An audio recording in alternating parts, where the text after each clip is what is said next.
Satu penghayatan yang besar, karena bagi kita umat Kristen, makna daripada atau kedatangan Kristus, kelahiran Kristus ke dunia ini, itu adalah satu sejarah yang luar biasa, satu perkara Allah yang dikerjakan atas sejarah umat manusia yang luar biasa. Banyak orang mempertentangkan tentang hari dan bulan dan lain sebagainya. Ya, bagi saya itu tidak penting.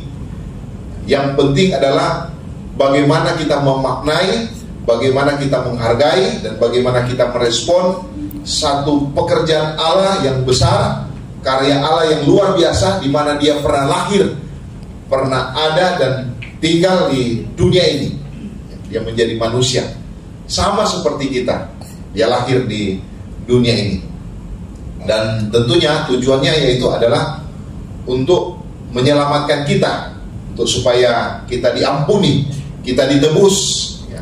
Karena hanya satu cara itulah di mana dosa kita diampuni, hidup kita diselamatkan ya.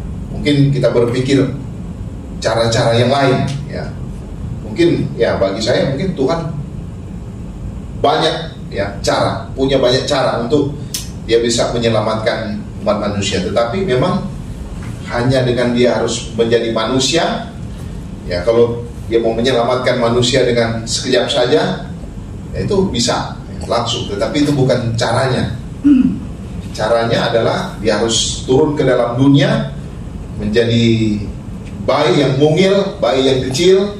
Dia masuk dalam sejarah umat manusia. Dia adalah pencipta, tetapi mau jadi sama seperti ciptaannya. Dia yang tidak terbatas, tetapi mau menjadi terbatas.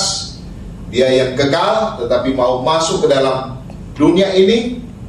Sehingga dengan keberadaannya sebagai bayi yang kecil, Dia lahir ya, di palungan, di kandang domba, kandang yang paling hina ya, karena memang Dia mau memulai itu untuk menjadi korban. Kita ingat bahwa domba itu adalah korban, di mana itu sistem dari perjanjian lama, domba. Jadi gembala-gembala yang ada di padang gurun itu, yang kemudian mengembalakan sampai ke mana-mana, mereka bukan gembala sembarangan sebenarnya. Banyak orang yang berkata bahwa oh ini gembala yang yang sembarangan. Tidak, mereka gembala yang dipilih. Tetapi mereka mengembalakan ternak, karena yang mereka gembalakan adalah domba-domba yang dikhususkan untuk apa? Untuk bait Allah, domba-domba pilihan. Banyak gembala zaman itu, tetapi gembala-gembalaan. Ya. Ada yang kemudian menjual di pasar dan lain sebagainya. Tetapi gembala ini adalah gembala yang khusus di bait Allah. Mereka mempersembahkan sama seperti kita lahir. Tapi Dia memilih ya, untuk lahir di kandang yang paling hina. Karena apa? Karena Dia domba sembelihan ya. Dia korban. Dia akan menjadi korban ya, sembelihan Dia. Sebabnya Dia harus lahir di situ, menjadi sama seperti, bukan hanya lagi menjadi sama seperti manusia, tetapi lebih rendah daripada manusia. Bayangkan itu Bapak Ibu ya kan? Dia harus lahir di kandang yang paling hina. Banyak penafsir yang berkata bahwa oh karena ya memang pada saat itu kan mau perayaan hari raya, yang kemudian memang banyak orang yang datang ke Yerusalem, ke Bethlehem ya, menginap di situ, karena memang Bethlehem ya adalah tempat di mana orang-orang datang merayakan ya. Ada kerumunan yang kemudian datang, kemudian mereka harus apa? Harus merayakan itu ya. Dan kemudian memang penafsir berkata bahwa apa? Penginapan itu sudah terisi penuh. Tetapi ya, memang itu harus digenapi oleh Tuhan Yesus, karena Dia harus menjadi sama seperti domba sembelihan ya, domba sembelihan dia harus ada di kandang. Jadi luar biasa perkara Allah yang dahsyat yang boleh berkara di dalam kehidupan umat manusia. Itu yang perlu kita syukuri. Nah, sebabnya kita perlu menyatukan dulu paradigma atau konsep kita bahwa menyambut Natal itu, ya banyak orang menyambut Natal itu dengan satu perayaan pesta, ya, perayaan yang seremonial, perayaan-perayaan yang biasa, ya biasa setiap tahun kita lakukan, ya, biasa itu. Nah, tapi bagi saya itu kalau sudah momen Natal itu peristiwa yang luar biasa. Itu luar biasa Bapak Ibu. Saya kalau setiap kali mau merayakan Natal atau Paskah itu kalau kita merenungkan baik-baik, itu kita pasti akan meneteskan air mata. Karena apa? Karena begitu besar Tuhan melakukan perkaranya di dalam kehidupan kita. Jadi Natal itu perlu kita sambut, perlu kita rayakan. Dengan apa? Dengan iman. Jadi perayaan Natal, banyak orang yang kemudian merayakan Natal itu tidak dengan iman, betul? Ya, merayakan Natal itu ya hanya biasa, ya, tidak ada makna, bahkan hanya lewat begitu saja tanpa ada apa-apa. Ya, setiap tahun berganti seperti itu, ya begitu saja. Yang menjadi tradisi, menjadi budaya yang kemudian dirayakan. Ya. Tetapi sebenarnya kalau kita renungkan peristiwa daripada kelahiran Tuhan Yesus ke dalam dunia ini, itu adalah peristiwa yang agung, yang luar biasa. Karena seorang pencipta mau menjadi sama seperti ciptaannya. Bahkan dia mau menjadi lebih rendah daripada manusia. Bahkan dikatakan bahwa apa? Bahwa dia harus mati di kayu salib. Nah, itu gambaran daripada domba yang menjadi sembelihan, domba yang menjadi korban. Jadi memang Yesus datang ke dalam dunia ini mau jadi korban. Ya, dia memang raja, dia Tuhan, dia Allah, tetapi dia harus jadi korban, dia harus mati. Nah, kematiannya itu adalah satu peristiwa tragedi yang sangat mengerikan, di mana harus terjadi atas kehidupan umat manusia. Ya, sistem pada waktu itu dan diakui dan dilegalkan pada waktu itu, karena orang-orang yang kemudian mau yang menjadi penjahat yang berat, mereka harus dihukum mati dan mereka harus dipermalukan di atas kayu salib, ya, kalau dia penjahat yang kelas kakap. Jadi dia harus digantung. Itu sistem yang berlaku pada waktu itu. Nah, Yesus dia datang ke dalam dunia, dia harus disalib, dia disembelih, dia menjadi korban sembelihan, supaya apa? Supaya darahnya itu bisa tertumpah keluar, ya. Sama seperti darah anak domba yang disembelih, darah anak domba. Dia menjadi binatang korban, ya. Sama seperti binatang korban menjadi sembelihan, supaya apa? Supaya melalui darah anak domba itu bisa menyucikan dosa kita, bisa melunaskan kehidupan kita dari dosa, dan kita bisa diselamatkan. Kita tahu bersama bahwa siapa yang menggantikan Tuhan Yesus, ya, siapa yang Tuhan Yesus gantikan itu siapa? Penjahat yang paling kelas kakap siapa?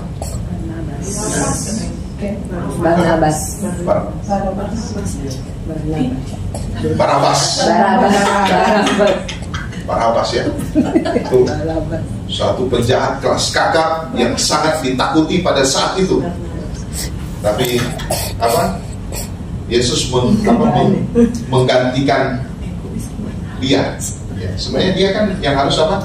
Yang harus disalib. Dia tinggal menunggu perintah untuk apa? Untuk dieksekusi. Ya, tetapi pada waktu itu umat Israel menuntut bahwa bebaskan, lepaskan siapa? Barabas itu, dan salibkan dia. Padahal Herodes sudah mencari begitu banyak kesalahan, tidak dapat kesalahannya. Tapi akhirnya itu terjadi. Nah, itu sebabnya Bapak Ibu yang Tuhan, dan iman. Iman seperti apa? Jadi kalau kita melihat peristiwa kelahiran Tuhan Yesus, itu perlu kita sambut dengan iman. Nah, itu sebabnya mari kita baca bagian firman Tuhan di dalam Lukas pasalnya yang kedua. Lukas pasal 2 ayat 25 sampai ayatnya yang ke 40. Ini peristiwa tentang Simeon dan Hana ya. Coba kita baca bersama-sama ayat 25 sampai ayatnya yang ke-40. 1, 2, 3. Adalah di Yerusalem seorang bernama Simeon. Ia seorang yang benar dan saleh, yang menantikan penghiburan bagi Israel. Roh Kudus ada di atasnya, dan kepadanya telah dinyatakan oleh Roh Kudus bahwa ia tidak akan mati sebelum ia melihat Mesias, yaitu dia yang diurapi Tuhan. Ia datang ke bait Allah oleh Roh Kudus ketika Yesus anak itu dibawa masuk oleh orang tuanya untuk melakukan kepadanya apa yang ditentukan hukum Taurat. Ia menyambut anak itu dan menentangnya sambil memuji Allah katanya, "Sekarang Tuhan, biarlah hamba-Mu ini pergi dalam damai sejahtera sesuai dengan firman-Mu. Sebab mataku telah melihat keselamatan yang daripada-Mu, yang telah Engkau sediakan di hadapan segala bangsa, yaitu terang yang menjadi penyataan bagi bangsa-bangsa lain dan menjadi kemuliaan bagi umat-Mu Israel." Dan bapa serta ibunya amat heran akan segala apa yang dikatakan tentang dia. Lalu Simeon memberkati mereka dan berkata kepada Maria, ibu anak itu, "Sesungguhnya anak ini ditentukan untuk menjatuhkan atau membangkitkan banyak orang Israel, dan untuk menjadi suatu tanda yang menimbulkan perbantahan, dan suatu pedang akan menembus jiwamu sendiri, supaya menjadi nyata pikiran hati banyak orang." Lagi pula di situ ada Hana, seorang nabi perempuan, anak Fanuel dari suku Asher. Ia sudah sangat lanjut umurnya, sudah kawin, ia hidup 7 tahun lamanya bersama suaminya, dan sekarang ia janda dan berumur 84 tahun. Ia telah meninggalkan bait Allah dan siang malam beribadah dengan berpuasa dan berdoa. Dan pada ketika itu juga datanglah ia ke situ dan mengucap syukur kepada Allah dan berbicara tentang anak itu kepada semua orang yang menantikan kelepasan untuk Yerusalem. Dan setelah selesai semua yang harus dilakukan menurut hukum Taurat, kembalilah mereka ke kota kediamannya, yaitu kota Nazaret di Galilea. Anak itu bertambah besar dan menjadi kuat, penuh hikmat dan kasih karunia Allah ada padanya. Jadi ini Tuhan Yesus, dia harus menggenapi hukum Taurat, di mana dia setelah genap berapa tahun? Berapa? Sudah seorang anak kecil yang kemudian menurut hukum Taurat dia harus disunat. Dia harus dibawa di bait Allah untuk disunat. Nah, di mana dia harus menggenapi hukum Taurat. Jadi memang kedatangan Kristus ke dalam dunia ini dia harus menggenapi hukum Taurat. Karena itulah yang tertulis di dalam kitab-kitab Perjanjian Lama, kitab nabi-nabi yang kemudian menubuatkan tentang kedatangan Mesias ini. Jadi seorang Mesias ini yang dinantikan ini adalah apa? Adalah satu keyakinan iman daripada orang Israel, di mana Mesias ini yang akan datang, dia yang akan membebaskan orang Israel dari tekanan ekonomi, politik, sosial, ya. Karena orang Israel ini mereka sangat menderita, di mana mereka dijajah, sampai dijajah di zaman ini oleh bangsa Romawi. Jadi berganti-ganti bangsa-bangsa yang kemudian menjajah mereka. Mereka dibuang, mereka dilepaskan lagi, mereka dibuang lagi, mereka dilepaskan lagi, ya, dan seterusnya, ya. Mereka dijajah. Nah, itu sebabnya mereka mengimani, mereka meyakini bahwa dengan kedatangan Mesias ini, itu yang akan kemudian melepaskan mereka, membebaskan mereka. Tetapi konsep daripada pemahaman mereka tentang Mesias ini itu berbeda dengan konsep yang kemudian Tuhan letakkan di dalam kebenarannya. Itu sebabnya ya ketika Yesus ada dan kemudian dia berkata bahwa dia adalah Mesias, ya mereka menertawakan, mereka tidak percaya, karena Mesias yang mereka yakini itu bukan seperti ini. Bahkan murid-muridnya meragukan. Mereka mau jadikan dia raja.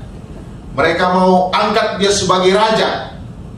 Supaya apa? Supaya dia yang akan menjadi Mesias yang bertangan besi, yang akan mengalahkan bangsa-bangsa ini, akan memimpin umat ini yang kemudian akan mengalahkan bangsa-bangsa ini. Tapi konsep itu berbeda. Tetapi rupanya konsep Mesias yang kemudian dinubuatkan di dalam perjanjian lama itu sangat berbeda dengan konsep mereka. Dan di sini Bapak Ibu yang si Tuhan, kalau kita lihat Simeon dan Hana, mereka jelas memiliki konsep yang benar akan kedatangan Mesias, kedatangan anak Allah itu, datang seorang penyelamat itu. Jelas mereka, tidak kabur mereka. Tidak seperti para imam-imam, tidak seperti orang-orang Farisi, ahli-ahli Taurat, yang kemudian meyakini Mesias yang akan datang itu adalah Mesias yang bertangan besi, Mesias yang gagah perkasa, yang akan membebaskan mereka dari segala macam hal. Dia yang akan duduk di takhta Daud, dan kemudian dia yang akan memerangi orang-orang yang ada di sekitar. Mesias yang kemudian diyakini oleh Simeon dan Hana itu adalah Mesias yang benar, yang kemudian datang ke dalam dunia untuk mau menyelamatkan manusia. Nah, itu sebabnya Bapak Ibu Tuhan, kalau kita kemudian tarik refleksinya di dalam kehidupan, kita bisa melihat perbedaan-perbedaan. Bagaimana orang menyambut Natal itu dengan cara-cara dunia, dengan hal-hal dunia. Padahal kita harus menyambut Natal itu dengan iman, dengan caranya Tuhan, menyambut iman dengan hati yang penuh ungkapan syukur, hati yang luar biasa yang kemudian kita responi. Bukan seperti orang-orang zaman sekarang merayakan Natal dengan cara-cara dunia. Nah, itu sebabnya Bapak Ibu yang si Tuhan, kalau kita lihat di sini, ketika Tuhan Yesus dibawa di bait Allah sesuai dengan ketentuan hukum Taurat, maka diceritakan di sini bahwa dia bertemu dengan dengan Simeon dan Hana. Mereka bertemu dengan Simeon dan Hana. Nah, memang tidak secara spesifik menuliskan siapa Simeon, siapa Hana. Tetapi dari peristiwa ini kita bisa melihat bahwa Simeon dan Hana, mereka adalah orang-orang yang kemudian menerima janji Tuhan. Mereka yang memahami nubuatan Tuhan, yang kemudian dinyatakan melalui kehidupan mereka, untuk mereka berada di bait Allah dan menunggu Mesias yang akan datang itu. Memang mereka ini yang kemudian dinyatakan oleh Tuhan untuk ada di bait Allah untuk menunggu sesuai dengan hukum Taurat dan dengan ketentuan hukum Taurat. Nah, itu sebabnya Bapak Ibu yang si Tuhan, kita akan melihat di sini bagaimana menyambut Natal dengan iman. Pasti semua kita punya iman. Sebabnya saya mau supaya kita satukan hati kita, satukan pikiran hidup kita, untuk kita bisa dudukkan konsep pemikiran kita tentang Natal itu, supaya kita boleh menyambut dengan iman. Nah, iman yang bagaimana yang dapat kita miliki dalam menyambut Natal? Iman yang bagaimana? Yang pertama, kalau kita baca di dalam ayat 25, di situ dikatakan adalah di Yerusalem seorang bernama Simeon. Ia seorang yang benar dan saleh, yang menantikan penghiburan bagi Israel. Roh Kudus ada di atasnya. Ayat 26, dan kepadanya telah dinyatakan oleh Roh Kudus bahwa ia tidak akan mati sebelum ia melihat Mesias, yaitu dia yang diurapi Tuhan. Jadi iman yang bagaimana yang dapat kita miliki dalam menyambut Natal? Ketaatan. Ketaatan ini kita bisa lihat dari diri Simeon. Simeon dikatakan bahwa sebagai seorang yang benar dan saleh, yang kemudian dikhususkan untuk menantikan penghiburan atau kelepasan bagi umat Israel, di mana apa? Di mana dikatakan bahwa Roh Kudus ada di atasnya, ada dalam hidupnya, dan kepadanya dinyatakan oleh Roh Kudus bahwa apa? Dia tidak akan mati sebelum ia melihat Mesias, yaitu dia yang diurapi. Dan Simeon ketika melihat, ya banyak, saya percaya bahwa pada waktu itu banyak anak-anak yang kemudian dibawa di situ, ya kan? Bukan cuma Tuhan Yesus, ya. Banyak juga. Simeon sudah tua, dia lihat-lihat. Tanda-tanda bagaimana ini, ya kan? Dia bisa tahu. Banyak anak-anak situ berkeliling, mungkin ada yang sudah mungkin menempel di pundaknya mungkin, ya kan? Banyak mungkin yang kemudian lalu lalang di situ. Tetapi ketika dia melihat Tuhan Yesus, dia melihat Tuhan Yesus, ini saya percaya ini pekerjaan Roh Kudus.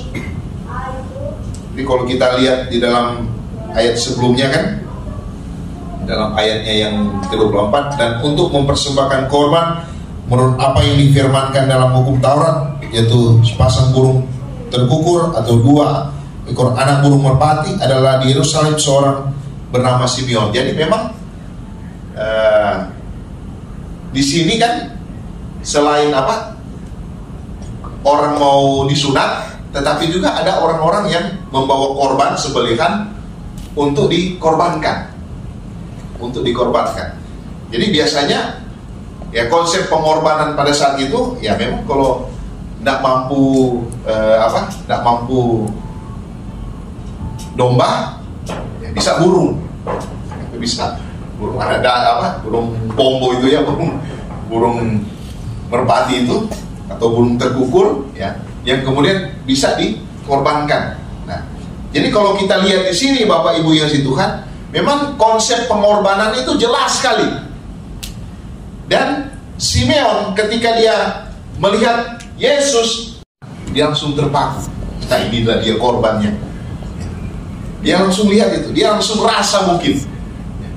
Dia langsung rasa. Karena sesuai dengan firman yang kemudian dia yakini, dan sesuai dengan nubuat yang kemudian disampaikan kepada dia, bahwa dia tidak akan mati sebelum dia melihat Mesias yang diurapi. Dan ketika dia lihat anak itu, dengan ya tentunya dengan kuasa Roh Kudus, dengan kepenuhan Roh Allah, yang kemudian dia bisa peka dan kemudian melihat bahwa inilah dia, anak domba Allah yang akan dikorbankan di sini. Jadi ada ketaatan yang kemudian kita bisa lihat dari diri seorang Simeon yang kemudian apa? Berada di bait Allah. Mungkin dia bisa bosan juga. Mana ini yang dijanjikan itu? Mungkin kalau kita di posisi itu, sudah, tidak ada yang dijanjikan, pulang aja. Lebih baik tidur di rumah, ya kan? Mau tunggu-tunggu yang tidak pasti, seperti mau tunggu kapal Labobar yang tidak kunjung pasti kota Balikpapan, yang kemudian mau ke Manado, yang banyak orang menantikan itu. Betul nggak? Ya. Orang, wah, cari kapal yang tidak kunjung pasti, ya kan? Nggak jelas. Nggak jelas dia. Nggak jelas. Jadi Simeon mungkin kalau kita renungkan, kita hayati, ya kalau dia tidak taat, ya dia mungkin pergi saja. Dia mungkin bisa tinggalkan bait Allah itu dan kemudian buang-buang waktu aja, ya kan? Buang-buang waktu. Mungkin dia masa tuanya itu dia bisa habiskan dengan keluarga mungkin, ya dengan anak cucu mungkin dan lain sebagainya mungkin. Tapi dia dikatakan sebelum dia mati, dia belum bisa mati kalau dia tidak melihat Mesias itu. Jadi dia taat sekali Bapak Ibu. Kita melihat di sini si Simeon. Nah, ini ya yang kemudian iman ini yang kemudian kita perlu taruh di dalam hati kita, bahwa dalam menyambut Natal ini kita perlu taat. Kita perlu taat. Kita bisa belajar juga ketaatan Simeon dari ketaatan Maria dan Yusuf. Maria dan Yusuf, kalau mereka tidak taat, tidak tahu firman, ya mungkin ini kan bukan anak saya. Ya sudahlah, ya dia mungkin bisa tinggalkan, ceraikan si Maria dan pergi. Dan memang dia sudah berniat kan untuk meninggalkan Maria, tetapi dalam mimpi diingatkan lagi. Ya mungkin Maria juga kalau dia tidak taat, aduh, bagaimana dengan hidup saya? Masa